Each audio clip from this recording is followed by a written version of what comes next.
In today's identity-obsessed West, identity matters above all else until your identity gets you butchered by Islamist ideology.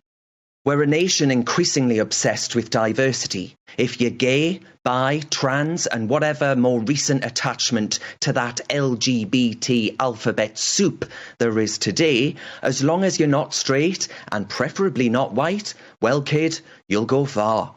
Despite this, you probably haven't heard about the more recent murders of gay people in Europe at the hands of Islamist terror. In Oslo last weekend, 2 people died and a further 21 were wounded after shootings in and around the London pub, a popular gay venue there. In Sligo Island earlier this year, 2 gay men were beheaded. And, you may not be aware, but in June 2020, here in Blighty, 3 gay men were stabbed to death in Redden.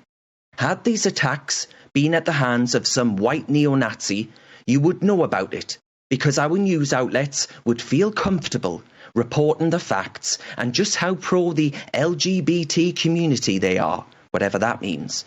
But when, folks, it's Islamist terror, it'll be dismissed as a mental health issue. Maybe it was a trauma of coming here as a refugee from a war-torn nation, some form of PTSD. But still, it's never, folks, the barbaric ideology that underpins these murderous crusades. Identity matters until you're at risk of highlighting the Islamist threat to that diverse array of identities in Britain. This all comes just days after the publication of a £6 million investigation report by the Independent Office for Police Conduct Watchdog, which found South Yorkshire officers failed to protect vulnerable kids between 1997 and 2013. An 8-year-long £6 million investigation into the Rotherham grooming gang scandal, and not one, I repeat, not one single officer has been held responsible for these numerous failings during a time in which over 1,400 girls were sexually abused in Rotherham. That's 1,400 girls whose lives were dismissed as unimportant because authorities feared that they might be accused of racism.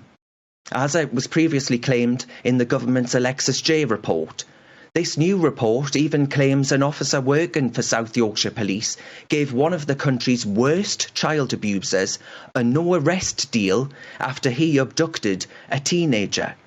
You see, folks, identity matters. Being a woman matters. Being part of the LGBT plus alphabet soup matters.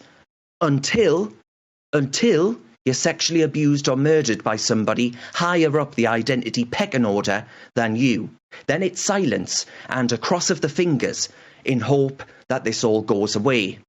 Islamism is different from Islam. Of course it is.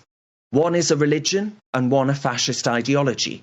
Some followers of Islam face discrimination, like some followers of Christianity do. That's wrong, but this fact shouldn't make us fear criticising Islamism and wrongs committed by followers of a certain religion.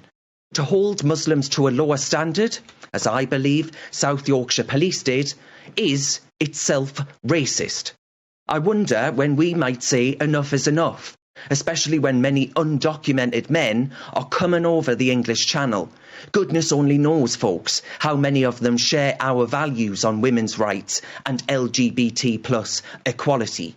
But we can't discuss these issues. Hell, folks, I might even be removed from twitter.com for saying this right now. But in my view, to hell with it. No conversation should be off limits, especially conversations about a life-threatening and life-ruining pandering to a barbaric Islamist sect.